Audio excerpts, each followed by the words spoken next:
Hello guys. कैसे हो? मैंने आज मैं बताने जा रहा हूँ क्या कोर्सेज के बारे में जो हम कॉमर्स फील्ड से ट्वेल्थ के बाद कर सकते हैं। ठीक है, कॉमर्स फील्ड से काफी अपॉर्चुनिटीज होती है, कई सारे कोर्सेज होते हैं। ठीक है, तो इसी कंफ्यूजन रहती है कि ये कोर्स करे वो कोर्स करे। ठीक है, तो मैंने इसी से रिलेटेड टॉपिक को लेके मैंने 5 कोर्सेज को पिछली वीडियो में कवर कर दिए। इसका पार्ट 1 मैंने पहले डाल चुका हूँ, उसका लिंक मैं आपको डिस्क्रिप्शन में दे दूंगा। ठीक है, आज मैं पार्ट 2 बताने जा रहा हूँ। So let's begin.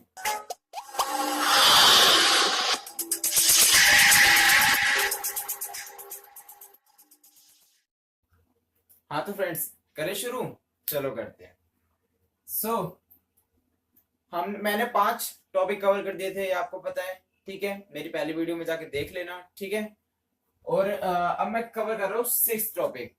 ठीक है, कि हमारा 6th कोर्स कौन सा है जिससे हम अपना फ्यूचर सिक्योर कर सकते हैं, मतलब जिस फील्ड में हम जा सकते हैं। ठीक है, तो वो क्या है? इंटीग्रेटेड लॉ कोर्स, जिसे आप लोग ज्यादातर लोग जानते होंगे एलएलबी से। एलएलबी पुराना नाम था। ठीक है, ट्रेडिशनली से एलएलबी बोला जाता था, लेकिन अब आया ये integrated law course. Integrated law course कौन रेगुलेट करता है? एलएलबी भी वही करता था, ये भी वही है, दोनों सी। वो पहले बोला जाता था, ये अब बोला जाता है। ठीक है, तो ये bar council of India regulate करता है। ठीक है, ये कोई कॉलेज रेगुलेट नहीं करता है, ये बात ध्यान रखना। ये बार काउंसिल ऑफ इंडिया करता है। जैसे सीए को आईसीएआई करता है, सीएस को आईसीएसआई करता है, आईसीडब्ल्यूए को आईसीडब्ल्यूएआई करता है, वैसे ही इंटीग्रेटेड लॉ कोर्स को बार काउंसिल ऑफ इंडिया करता है। इतना समझ आया? ठीक है, कोई कॉलेज रेगुलेट नहीं करता। ठीक है, अब व्हाट इज मतलब ये क्या है? ठीक है, ये इंटीग्रेटेड लॉ कोर्स का मतलब क्या होता है? All regarding lawful and legal representative to the court. मतलब कोर्ट में रिप्रेजेंट करना है, अगर जैसे कि लॉयर के रूप में। ठीक है, एक लॉयर क्या करता है? जैसे किसी केस फैमिली, जैसे कोई इसमें कुछ जॉब्स हैं, जैसे क्रिमिनल हो गई, कॉर्पोरेट हो गई, फैमिली रिपोर्टर, प्रॉपर्टी लॉ। तो ये सारे मतलब लॉयर्स होते हैं। जैसे किसी फैमिली का झगड़ा हुआ, फैमिली में आपस में झगड़ा हुआ कि पैसों को लेन देन वगैरह को लेके। ठीक है, तो उसके क्रिमिनल वगैरह केस, तो ऐसे लॉयर अलग अलग लॉयर्स होते हैं। ठीक है, उसकी पढ़ाई इसी में होती है। तो वो क्या करते हैं? वो कोर्ट में उसकी तरफ से फेवर में, मतलब जज के सामने उसका फेवर लेके और जज को उसके खिलाफ सबूत बताते हैं। ठीक है, और उसको बचाने की कोशिश करते हैं। ये काम होता है लॉयर का। ठीक है, तो ये मतलब ये एक एलएलबी कोर्स और integrated law course, basically LLB के जो नाम से जाना जाता है, ये इसी काम के लिए होता है, लॉयर्स वगैरह के लिए। ठीक है, इंटीग्रेटेड लॉ कोर्स। फिर लॉयर के लिए, जज के लिए, ये सारा इसी में पढ़ाई होती है। ठीक है, अब किन्हें ये करना चाहिए, मतलब ये कोर्स किन लोगों के लिए है? तो सबसे पहले जिसकी कम्युनिकेटिंग स्किल्स अच्छी हो, क्विक थिंकिंग, गुड मेमोरी हो, स्ट्रीट स्मार्टनेस, मतलब वो लोगों की चाल को पकड़ना जानता हो। ठीक है, लोगों को किसी भी सरकमस्टेंसेस में बचाने की कोशिश में, मतलब ये बोल सकते हैं कि उसे बचा सके, और सारा लीगली काम ये लॉयर्स करते हैं। ठीक है, इसमें ये होता है। ठीक है, तो ये 4 मतलब कुछ बेसिक हैं कि ये क्वालिटीज होनी चाहिए। ठीक है, अब है एलिजिबिलिटी। 12th पास एनी स्ट्रीम से मिनिमम 50% चाहिए, अगर किसी अच्छे से इंस्टीट्यूट में चाहिए। ठीक है, तो ये मिनिमम इसलिए क्योंकि ये जो इंस्टीट्यूट्स वगैरह होते हैं जो इसकी पढ़ाई कराते हैं। ठीक है, ये तो इसकी रेगुलेटरी है, जो इसे रेगुलेट करती है। लेकिन जो इंस्टीट्यूट्स पढ़ाते हैं ना, अच्छे से अच्छे इंस्टीट्यूट ना मिनिमम 50% मांगते हैं, उस स्टूडेंट्स का एलिजिबिलिटी मांगता है कि वो उसे पढ़ाएं। ठीक है, वो 12th पास होना चाहिए किसी भी स्ट्रीम से, कोई मैटर नहीं करता, वो चाहे आर्ट्स से हो, चाहे साइंस से हो, चाहे कॉमर्स से हो। ठीक है, combination of courses, BA plus LLB, BCom plus LLB, BSc plus LLB, ऐसे करते हैं। बहुत सारे कोर्स होते हैं। ठीक है, बीए प्लस एलएलबी आर्ट्स वाले करते हैं, बीकॉम प्लस एलएलबी कॉमर्स वाले करते हैं, बीएससी प्लस एलएलबी साइंस वाले करते हैं। इतना ठीक है, इतना क्लियर हुआ? चलो, ड्यूरेशन 5 साल की ड्यूरेशन होती है इसकी। इसकी 5 साल की ड्यूरेशन होती है। ठीक है, फिर इसकी 5 साल की ड्यूरेशन टोटल, जैसे एक कोर्स ये हो गया, एक कोर्स ये हो गया, एक कोर्स ये हो गया, इनकी ड्यूरेशन जब हो जाती है 5 साल के बाद, इसके बाद अगर वो चाहता है कि वो लॉयर ना बन के जज बनना चाहता है, तो उसे क्या करना पड़ेगा? इसका मास्टर्स कोर्स कौन सा होता है? एलएलएम। एलएलएम, ठीक है, एलएलएम कितने साल का होता है? 2 साल का। इतना समझ आया? ठीक है, तो इसके करने के बाद 2 साल का ये कोर्स होता है, फिर वो मतलब छोटे मोटे जज बन जाते हैं, और थोड़े फिर एक्सपीरियंस करते करते करते करते हाई कोर्ट वगैरह में वो जज जज जज बन जाते हैं। ठीक है, सो मास्टर्स की डिग्री ये होगी इसकी, इतना समझ आया? चलो ठीक है। सैलरी, सैलरी कितनी जाती है इसमें? अराउंड 1.5 लाख से 2.5 लाख, 3 लाख, 4 लाख एनुअली सैलरी, ऐसे पैकेज वेरी करती रहती है। वो इंडिविजुअल पे फर्क पड़ता है, इंडिविजुअल के अराउंड वो वेरी करती रहती है, क्योंकि ऐसा हो सकता है कि किसी को नॉलेज ज्यादा हो, किसी को एक्सपीरियंस ज्यादा हो, तो वो मार्केट में ज्यादा देर टिक सकता है। ठीक है, तो इसलिए salary person to person vary करती रहती है। ठीक है, but starting salary around 1.5 lakh से 3.5 लाख रुपए एनुअली चली जाती है। ठीक है, अब जॉब्स तो मैंने बताई दी थी, criminal, corporate, family reporter, consultant, है ना, ऐसे ऐसे करते काफी सारी इसमें जॉब अपॉर्चुनिटीज होती हैं। तो ये तो हो गया हमारा इंटीग्रेटेड लॉ कोर्स। इतना क्लियर हुआ? नहीं हुआ तो वीडियो थोड़ा पीछे जाके फिर से देख सकते हैं। ठीक है, और अगर फिर भी कोई डाउट हो तो मुझसे कमेंट सेक्शन या सोशल मीडिया आईडी पूछ लेना। ठीक है, उसका लिंक डिस्क्रिप्शन में दे दूंगा। सो यहां तक ये क्लियर हुआ। अब आते हैं हम अगले कोर्स पे। ठीक है, सो कम ऑन। हाँ तो गाइस, चले अगले कोर्स की तरफ, क्योंकि जैसे शादी में जब तक अपने मनपसंद की चीज ना मिले ना, तब तक मजा नहीं आता। तो वैसे ही जब तक अपने मनपसंद का कोर्स ना मिले ना, तब तक मजा कैसे आएगा? इसलिए जैसे शादी में जैसे चाउमीन आइसक्रीम खानी होती है, वो चाउमीन आइसक्रीम ढूंढते हैं, जिसे रसगुल्ले खाने होते हैं, रसगुल्ले रसगुल्ले रसमलाई वगैरह ढूंढते हैं। वैसे ही हम अपने हिसाब से कोर्स ढूंढते हैं। ठीक है, सो अभी तक इतने कोर्स जितने मैंने दिखा दिए थे, अगर उससे भी सेटिस्फेक्शन नहीं है तो अगला कोर्स आपके लिए लाए हैं बीए को। बीए को यानी bachelor in arts of economics, इसे इको ऑनर्स के नाम से भी जाना जाता है। ठीक है, so bachelor of arts in economics, BA eco honours भी कहा जाता है इसे। ठीक है, इसकी ड्यूरेशन होती है 3 साल। कितने साल? 3 साल। 3 साल लेवल ग्रेजुएशन लेवल पे होता है। ठीक है, यानी 12th हम पास करते ही इसे हमारे जो नेक्स्ट 3 इयर्स होते हैं आफ्टर 12th, उसका कोर्स होता है। ठीक है, ये ग्रेजुएशन कोर्स होता है। टाइप, ये डिग्री कोर्स होता है। ठीक है, ये डिग्री ओरिएंटेड कोर्स होता है। अब एडमिशन, कुछ कॉलेजेस इसे एंट्रेंस बेस पे लेते हैं, कुछ इसे मेरिट बेस पे लेते हैं। मेरिट बेस मतलब 12th की मार्कशीट के अकॉर्डिंग, मार्क्स के अकॉर्डिंग। ठीक है, सो कुछ ये कॉलेज टू कॉलेज वेरी होता रहता है। ठीक है, सो इसकी एलिजिबिलिटी अब क्या है? इसकी एलिजिबिलिटी क्या है? मिनिमम 50% से अबव या 55% से अबव जाती है। अगर एंट्रेंस एग्जाम या फिर कोई कोरेस्पॉन्डेंस वगैरह करना वाला हो तो वो मिनिमम इतने ही जाती है। ठीक है, किसी अच्छे कॉलेज में। और अगर उसे मेरिट बेसिस पे अगर एडमिशन मिल रहा है किसी कॉलेज में, मतलब है ना, जो मेरिट बेसिस अच्छे कॉलेज, पॉपुलर कॉलेजेस होते हैं मेरिट बेसिस पे लेते हैं, है ना, तो मेरिट बेसिस पे अराउंड 90 प्लस ही जाती है। 95, 92, 93, 96, एसआरसीसी में तो जाती है 98, 99। ठीक है, सो एसआरसीसी के नाम से काफी होगी तो हंसी आ गई होगी। एवरेज फी, एवरेज फी होती है 25,000 से 3 लाख पर एनम। ठीक है, ये 25,000 से 3 लाख वेरी करती रहती है पर एनम। ठीक है, अब देखिए इसके प्रिंसिपल सब्जेक्ट कौन कौन से होते हैं। प्रिंसिपल सब्जेक्ट जो इसके मतलब मेन सब्जेक्ट होते हैं। ठीक है, माइक्रो, मैक्रो, पॉलिटिकल इकोनॉमिक्स, ये तो पता होगा, माइक्रो मैक्रो 12th में ही पढ़ी है। पॉलिटिकल इकोनॉमिक्स, ऐसे सब्जेक्ट इसमें होते रहते हैं। ठीक है, कुछ प्रिंसिपल सब्जेक्ट्स हैं।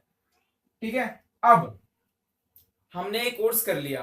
ठीक है, हमने ये डिग्री ओरिएंटेड कोर्स कर लिया। इसके बाद अगर हम जॉब लेना चाहें, सिर्फ इस कोर्स के बाद अगर हम जॉब लेना चाहें तो हमें किस टाइप की जॉब्स अवेलेबल मार्केट में मिल सकती है?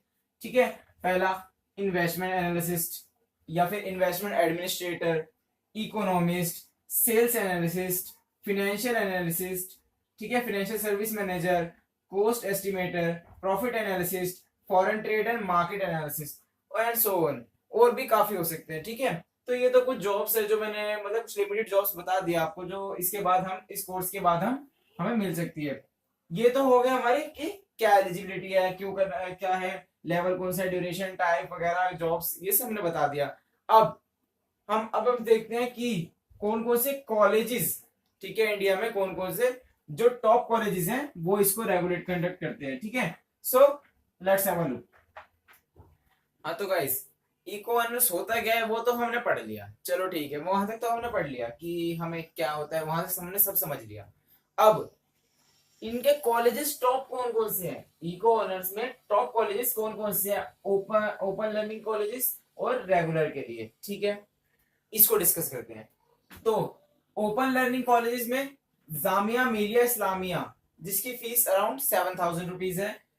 जामिया हमदर्द है जो कि 9,300 रुपीज है। Jawaharlal Nehru 366 rupees. And DU of open learning 3,430 rupees. तो ये चार कॉलेजेस किसके हैं, ओपन के लिए, ठीक है, इतना क्लियर हुआ है ना। मिनिमम परसेंटेज क्राइटेरिया क्या था वो मैंने पहले डिस्कस कर लिया था, ठीक है।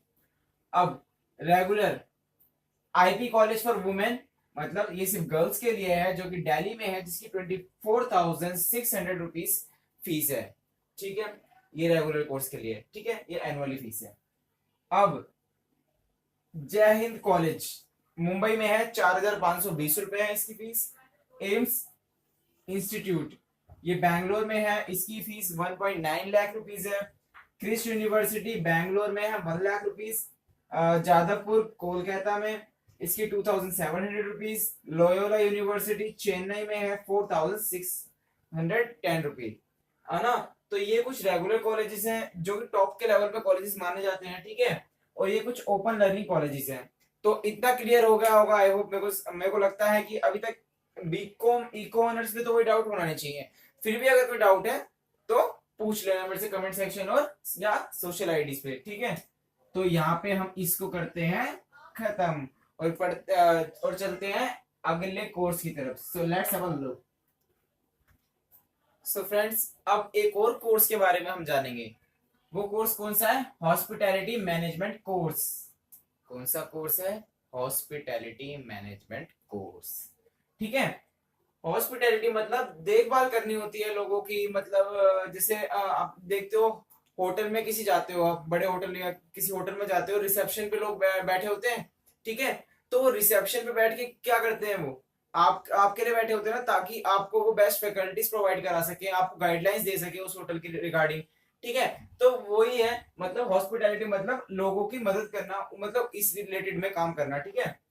सो सारे काम इस रिलेटेड में सो इसकी एलिजिबिलिटी क्या है, 12th पास होना चाहिए, कि ठीक है, 12th पास होना चाहिए किसी भी स्ट्रीम से हो, चाहे वो, ठीक है, चाहे आर्ट्स हो, कॉमर्स हो, साइंस हो, ठीक है।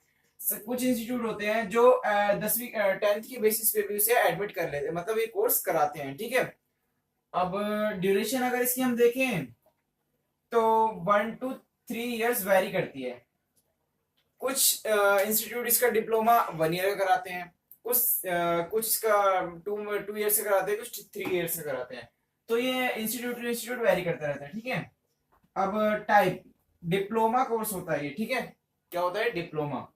सैलरी अगर हम देखें तो इसमें starting salary 12,000 to 20,000 per month ये जाती है, ठीक है, पर मंथ ये जाती है, ठीक है, इतना समझ आया।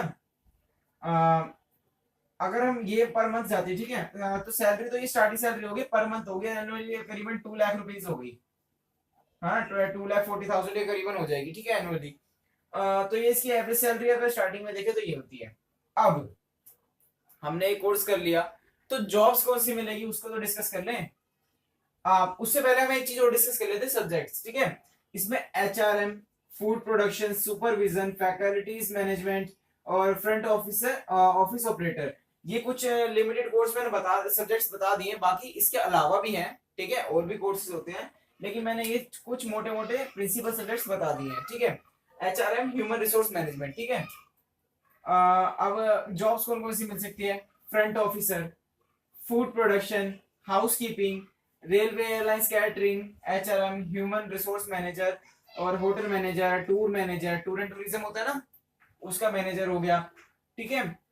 Food and production, house keeping मतलब जैसे हाइजीन वगैरह चेक करना कि होटल में फैसिलिटीज हाइजीनिक है नहीं है, और मतलब धूल मिट्टी ना हो कहीं पर, और साफ सफाई का ज्यादा ध्यान देना, तो ये हाउस कीपिंग वगैरह का काम होता है, ठीक है। और ठीक है, तो सब्जेक्ट्स हो गए, सब्जेक्ट्स बता दिए मैंने, जॉब्स बता दिए मैंने, एलिजिबिलिटी, ड्यूरेशन, टाइप, सैलरी, इतना कवर हो गया। अब देखते हैं कुछ इंस्टीट्यूट्स जो इन्हें कवर कराते हैं, ठीक है। तो टॉप इंस्टीट्यूट्स को देखें। सो हाँ तो गाइस अब देखते हैं टॉप इंस्टीट्यूट कौन कौन से हैं, ठीक है। तो टॉप इंस्टीट्यूट्स में सबसे पहला नाम आता है institutes of hotel management catering and nutrition, जो कि दिल्ली में है। IHMC, IHMC का मतलब institute of hotel management catering technology and applied nutrition, जो कि चेन्नई में है। Institute of hotel management Bangalore में है। क्रिस्ट जो है वो बैंगलोर में है। कुरुक्षेत्र में ही है, कुरुक्षेत्र में ही है। सो एक और है हमारे पास जो कि चेन्नई में है, SRMIHM, ठीक है। तो ये कुछ इंस्टीट्यूट्स हैं जो कि इस कोर्स को कराते हैं, इस डिप्लोमा कोर्स को कराते हैं, ठीक है। तो ये टॉप इंस्टीट्यूट्स हैं, इन पे यहाँ पे जाकर आप चेक मतलब अपनी डिटेल्स देके और देख सकते हैं, क्या पता आपको यहाँ पे बेनिफिशियल रहे, ठीक है। बाकी आपकी मर्जी है, आप तो मालिक हो यार, क्या करें सब अपने मालिक हैं, ठीक है। तो मैं तो सिर्फ एक गाइडेंस दे रहा हूँ कि मतलब ये टॉप कॉलेजेस हैं जो कि मुझे इंटरनेट की हेल्प से मिले हैं, तो मैंने आपको बता दिए, ठीक है। तो यहाँ पे हॉस्पिटैलिटी का कोर्स होता है समाप्त। सो बढ़ते हैं अब अगले। हाँ तो गाइस अब हम पढ़ते हैं अपने 9th कोर्स की तरफ, अपने 9th कोर्स की तरफ। ये 9th कोर्स है क्या? ये है हमारा एयर होस्टेस की जॉब। किसकी? एयर होस्टेस की। ये मैंने एक खटिया सा अपनी फालतू सी ड्राइंग का एक एरोप्लेन बनाया है जो उड़ता है स्यू, ठीक है। थोड़ी सी ऐसी मजाक कर दी। सो ये एयर होस्टेस के लिए क्या करना पड़ता है, इसमें टर्म्स एंड कंडीशन काफी ज्यादा है, ठीक है। टर्म्स एंड कंडीशन कैसी देखो, एलिजिबिलिटी 12th पास किसी भी स्ट्रीम से, ठीक है। बस इंग्लिश आनी चाहिए तगड़ी वाली, ठीक है। बाकी कोई भी स्ट्रीम हो, आर्ट्स हो, कॉमर्स हो, साइंस हो, वोकेशनल हो, ठीक है। अब इसमें टर्म्स एंड कंडीशन चालू होती है। अब तो देखिए, हाइट मेल की चाहिए 170 सेंटीमीटर, फीमेल की 152 सेंटीमीटर, ठीक है। स्किन होनी चाहिए स्पॉटलेस, मतलब कोई दाग धब्बे कट दाने कुछ नहीं होना चाहिए, ठीक है। और ये ना, और फिटनेस, फिजिकली फिट चाहिए। और ये जो ये था ना स्किन में, यहाँ पे काले धब्बे भी नहीं होने चाहिए, ठीक है। और फिटनेस, फिजिकली फिट, ठीक है। फिजिकली फिट होना चाहिए, ये नहीं किसी का पेट बाहर निकला है या कोई यूं है, ठीक है, ऐसा नहीं होना चाहिए पूरी फिजिकली फिट होना चाहिए। आईसाइट 6/9, मतलब इस रेशियो चल सकता है कि अगर मान लो 9 में से अगर मैं 6 दूं ना, तो इसका रेशियो इतना चल सकता है, बस इससे कम नहीं, मिनिमम ये होना चाहिए रेशियो आईसाइट का, ठीक है। अब बढ़ते हैं ब्रेन की तरफ। तो should not have any mental illness in past, मतलब कोई भी पहले दिमागी तौर पर बीमारी नहीं होनी चाहिए, ठीक है। कोई भी बीमारी दिमागी तौर पर नहीं होनी चाहिए। हेल्थ में should not have any cardiovascular disease, ठीक है। दिल वगैरह की बीमारी वगैरह कुछ नहीं होनी चाहिए। अब एज 17 to 25 ईयर्स, ठीक है। 17 to 25 ईयर्स ये इनकी एज लिमिट है, ठीक है। फिजिकली गुड लुकिंग होना चाहिए, स्मार्ट होना चाहिए, अट्रैक्टिव होना चाहिए, गुड कम्युनिकेशन स्किल्स होनी चाहिए, ठीक है। और गर्ल्स होगी तो ब्यूटीफुल होने चाहिए। सैलरी स्टार्टिंग सैलरी अगर डोमेस्टिक एयरलाइंस में देखें तो 20,000 to 40,000 वेरी करती है, और इंटरनेशनल में 50,000 to 60,000 पर मंथ ये वेरी करती है। ये स्टार्टिंग सैलरी है, फिर धीरे धीरे धीरे धीरे बढ़ती रहती है, धीरे धीरे धीरे बढ़ती रहती है, लाखों में पहुंच जाएंगे। सो सैलरी यहाँ तक कवर करा। अब हम इसके बाद देखते हैं कि अगर हम इस कोर्स को करें तो कौन सा इंस्टीट्यूट कराता है, ठीक है। और अराउंड कितने पैसे इसमें लग जाएंगे हमारे, और कुछ एक छोटी सी ट्रिक भी बताऊंगा, ठीक है। तो ये इतना कवर हुआ। सो देखते चलो। हाँ तो फ्रेंड्स देखते हैं इसकी फीस स्ट्रक्चर क्या है, किसकी? एयर होस्टेस की। इसकी अराउंड 2 लाख रुपीस अप्रोक्सीमेटली चली जाती है, ठीक है, इतनी जाती है। और इसकी ड्यूरेशन होती है 1 ईयर, ठीक है। इंस्टीट्यूट एक फ्रैंकिन है जो कि बहुत फेमस है, जो कि इस कोर्स को कराता है, ठीक है। फ्रैंक फिन, ठीक है, फ्रैंक फिन। शायद रजौरी गार्डन के आसपास भी एक इसकी ब्रांच है, ठीक है। तो ये न्यू दिल्ली में ही ये इंस्टीट्यूट से कराता है।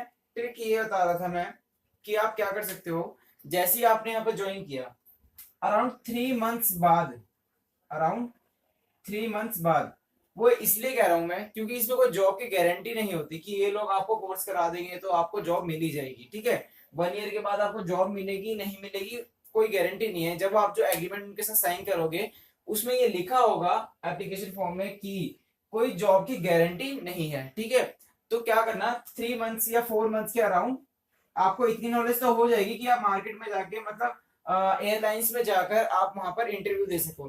तो जब आपके अराउंड 4 मंथ्स ले लो, चलो 4 मंथ्स हो जाएंगे तब जाके आपको इतनी नॉलेज तो हो जाएगी, आप इंटरव्यू दे पाओ। तो एक ही सर एयरलाइंस है, ठीक है, एयर इंडिया वगैरह, तो वहां जाकर आप अपने इंटरव्यू दे सकते हो इसके लिए, ठीक है। तो वहां जाकर इंटरव्यू देने से क्या होगा, एक तो आपके लिए मतलब एक सेपरेट बैकअप रह गया कि अगर इनकी तरफ से जॉब नहीं मिलती है तो आप जो खुद इंटरव्यू दे रहे हो क्या पता वहां पे आपकी जॉब लग जाए। सो बेसिकली मैं यही बता रहा था कि ना आप 4 महीने अराउंड जब आपकी कंप्लीट हो जाए तो आपको थोड़ी बहुत नॉलेज तो हो ही जाएगी, तो वहां जाके आप अपना इंटरव्यू देना चालू कर दे ताकि आपका एक्सपीरियंस बढ़ जाए, ठीक है। तो ये तो हमारा हो गया 9th कोर्स, किस पे था, जो कि एयर होस्टेस पे, ठीक है। अब कुछ लोग ना कॉमर्स फील्ड से होते हैं, उन्हें एक बात बता दूं कि आप लोग पायलट बनना चाहते हैं, आप में से काफी सारे होंगे जिनका सपना होगा कि एरोप्लेन में पायलट बने, बट सॉरी टू से यू दैट कॉमर्स वाले पायलट नहीं बन सकते, ठीक है। मैं आपको क्लियर बता दे रहा हूँ, क्योंकि पायलट बनने के लिए एलिजिबिलिटी ये चाहिए कि 12th की चाहिए परसेंटेज, ठीक है, और वो साइंस स्ट्रीम से होना चाहिए, क्योंकि उसके पास फिजिक्स, केमिस्ट्री और इंग्लिश उसके कंपलसरी सब्जेक्ट हो जाते हैं, ठीक है। तो इसलिए पायलट तो सॉरी आप नहीं बन सकते, लेकिन आपके लिए अपॉर्चुनिटी एक ये है एयर होस्टेस की, ठीक है, तो आप ये बन सकते हैं, ठीक है। लेकिन अगर कोई आप साइंस साइड का है तो वो आराम से बन सकता है, ठीक है, क्योंकि फिजिक्स, केमिस्ट्री और इंग्लिश ये 3 प्रिंसिपल सब्जेक्ट है जो कि कंपलसरी है पायलट बनने के लिए, ठीक है। तो मैंने एयर होस्टेस का कवर कर दिया। अब एक लास्ट में फटाफट जल्दी से भागते हुए एक 10th कोर्स और है, लास्ट कोर्स है जो मैं और बता देता हूं, वो है animation and multimedia. So let's have a look. हाँ तो गाइज हमारा 10th जो हमारा है किस पे बेस है, एनिमेशन एंड मल्टीमीडिया, जिसको मार्केट में CGI के नाम से भी जाना जाता है, CGI। सो एम मतलब कि आपके अंदर क्या क्या क्वालिटीज होनी चाहिए कि आप इसके लिए परफेक्ट हो, ठीक है। आप क्रिएटिव होने चाहिए, मतलब आपके अंदर क्रिएटिविटी होनी चाहिए कि आप कुछ भी सोच के उसे बना सको, ठीक है, अट्रैक्टिव चीजें बना सको, कार्टूनिस्ट वगैरह टाइप की, ठीक है। 2D 3D हैंड राइटिंग और कंप्यूटराइज एक्सपर्ट होना, मतलब 2D और 3D आपको ड्राइंग हैंड राइट में बनानी आनी चाहिए, कंप्यूटराइज आनी चाहिए, क्योंकि आप पिक्चर्स देखते हो उसमें भी 2D 3D का इफेक्ट दिया जाता है, ठीक है। और कार्टून्स देखते हो उसमें भी ऐसा इफेक्ट दिया जाता है। तो ये एनिमेशन और मल्टीमीडिया उसी में जाता है, ठीक है। ये सारे जो कार्टून्स और मूवीज वगैरह बनती है ना, एनिमेशन एंड मल्टीमीडिया के हेल्प से बनना होता है। और आपको तो पता ही है आजकल मूवीज वगैरह और ये जितने भी 3D चीजें बनाई जाती है ये कितनी पॉपुलर है। तो इस कोर्स की भी काफी डिमांड है मार्केट में, ठीक है। तो ये सबसे पहले देखते हैं कि एम मतलब पहले दो तो मैंने बता दिए। अब मेकिंग इल्यूजन्स ऑफ मोशंस, मतलब मोशन में होती हुई चीजों को दिखाना है, अचानक से मतलब एकदम से आया कोई डायनासोर आ गया, इधर से कुछ आ गया, तो ऐसे ऐसे करके मतलब कुछ क्रिएटिव बनाना, ठीक है। कैरेक्टर्स क्रिएटिविटी, कार्टून्स कैरेक्टर है ना, और कुछ डरावने जो हॉरर कैरेक्टर्स होते हैं वैसे बनाना आना चाहिए। ऑब्जर्वेशनल स्किल्स, मतलब कुछ चीजों को ऑब्जर्व करके अपना कुछ एड ऑन करके कुछ नया बना देना, ऐसी ऑब्जर्वेशन स्किल्स होनी चाहिए, ठीक है। ये तो हो गया कि हम मतलब क्या क्या अंदर एक क्वालिटीज होनी चाहिए इस कोर्स के लिए। अब मार्केट में 3 तरीके से अवेलेबल है, बैचलर्स डिग्री, डिप्लोमा और सर्टिफिकेट, ठीक है।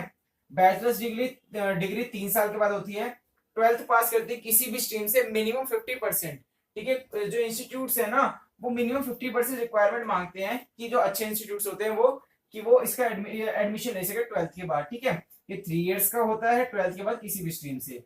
अब करते हैं डिप्लोमा की बात, तो डिप्लोमा 1 year का होता है या 6 months का भी होता है, वो इंस्टीट्यूट से इंस्टीट्यूट वेरी करता है, ठीक है। अब 12th पास होना चाहिए किसी भी स्ट्रीम से मिनिमम 50%, इतना क्लियर है। अब सर्टिफिकेट, हमारा लास्ट फॉर्मेट है सर्टिफिकेट। 3 से 6 महीने जाता है इसका, ज्यादा से ज्यादा 3 से 6 महीने। जैसे आप लोगों ने कंप्यूटर कोर्स सुना है, कंप्यूटर कोर्स में क्या होता है, सर्टिफिकेट मिलता है तो हमें 3 से 6 महीने का राउंड लेके जाते हैं। और डिप्लोमा अगर कंप्यूटर कोर्स करता है साल, 1.5 साल, 2 साल ऐसे जाता है, ठीक है। तो वही वाला हिसाब है इसमें एनिमेशन और मल्टीमीडिया में भी, ठीक है। अब इतना हमने कवर करा। अब देखते हैं इसकी क्या फीस स्ट्रक्चर है, कितने पैसों में हम इस कोर्स को कर सकते हैं, कौन कौन से इंस्टीट्यूट है, क्या है, तो वो आगे बढ़ते हैं। ठीक है।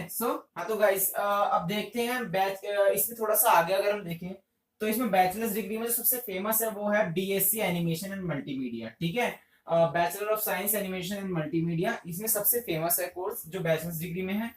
एडवांस कोर्स इसमें अगर देखूं तो visual effect, modelling, 3D animation, graphics, software, texturing, ये सारे काफी सारे कोर्सेज हैं जो इसके बाद इसको करने के बाद एनिमेशन मल्टीमीडिया का कोर्स जो होता है उसको करने के बाद हम कर सकते हैं। ठीक है। जॉब्स देखें, डायरेक्टर की जॉब मिल सकती है, product designer, script writer, story board artist, animation and editor, और भी ऐसी काफी जॉब्स मार्केट में अवेलेबल है जो आपको मिल सकती है।